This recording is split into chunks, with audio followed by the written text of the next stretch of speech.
Hello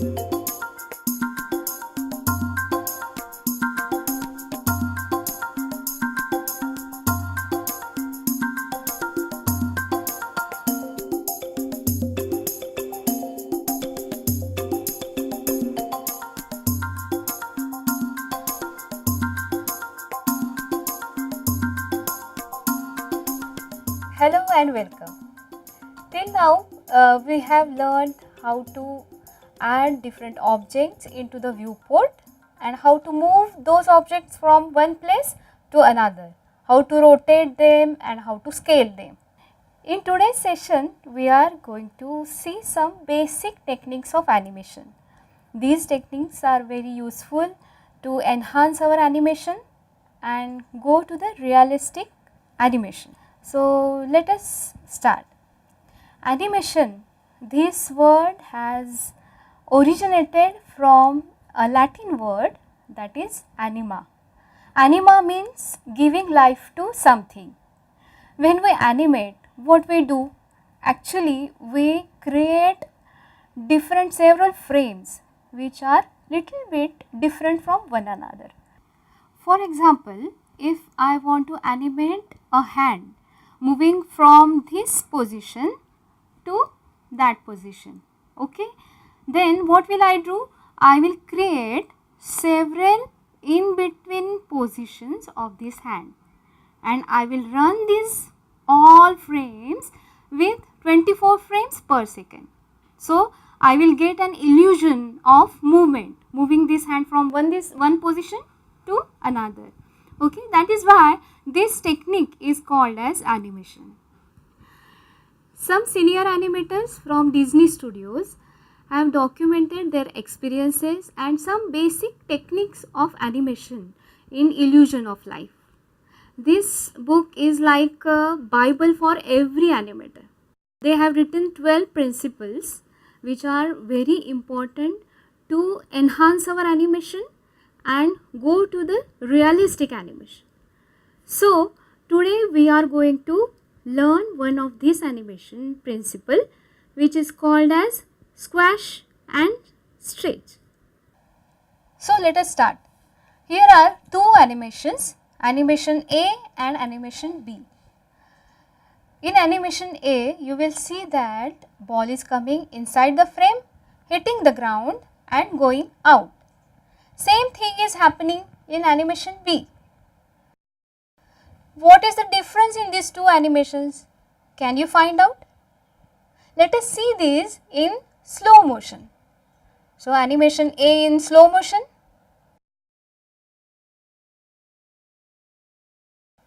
and animation B.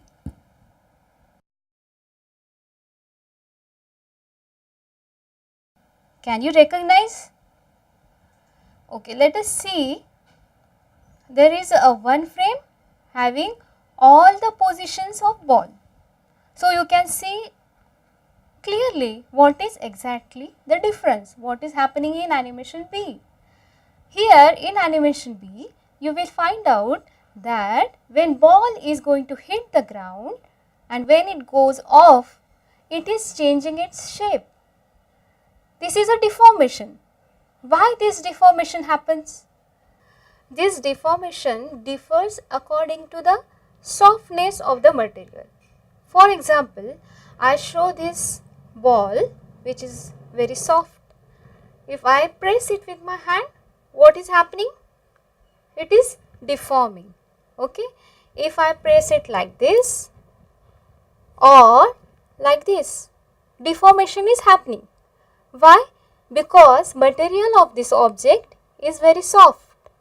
Now, if I take this plastic ball and if I press it with my hand, it is very hard, nothing is happening to it, it is not deforming. So, let us go back and see those animations of A and B again. Now, can you find out the difference of material according to the deformation of the ball? Okay, in animation A, the ball is not deforming. That means the material of the ball is very hard, like this plastic ball. In animation B, the ball is like this soft ball. Okay, when the ball comes with the speed, because some certain amount of force is applied to it, because of that force the ball comes and hits the ground. Because of this softness, it changes, it deforms when it comes inside, and when it hits the ground and it goes away. So this is how deformations happen in the animation according to the material of that object, and this deformation is called as stretch and squash in the language of animation. Okay. Now let us see how this deformation, squash and stretch, is used in animation. This principle of stretch and squash enables the animator to deform the object. When object is deformed because of the speed, it is called as stretch, and when the object is deformed because of an impact, it is called as squash. When we add this principle to our animation, it gives realistic motion. It is also used to create comic movements in animation. You must have seen the animated series of Tom and Jerry. This is the excellent example to observe stretch and squash. Let us see how to add this stretch and squash. As you can see in the illustration, when I throw a ball horizontally, the force is horizontal. So the stretch is also will be the horizontal. Okay, that means deformation of the object is parallel to the direction of the force. What about the squash? Squash depends upon the object on which it is going to collide. In this illustration, you can see that the ball is very soft and the wall on which it is hitting is hard. So the squash of the ball is dependent upon the colliding surface. Okay. In the second illustration, you will see the corner on which the soft ball is hitting. The ball is getting deformed according to the corner of that hard surface. In third, you will see that the surface is also soft. So the surface will also deform according to the weight of that ball. This is how the percentage of deformation and the style of deformation is depend upon the surface or the object on which it is hitting. One important tip to remember: when we animate any object, it is a common habit of every animator that he or she get so much involved in that process that after some time he forgets about maintaining the volume.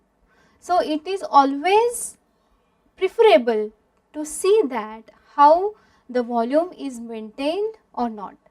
So whenever you apply stretch and squash, always remember to maintain the volume throughout the animation. What if we don't use this principle? As you have seen animation A and B, the ball in animation A is like this. Will you agree to it? Because it is a soft ball, and in animation A, it looks very hard.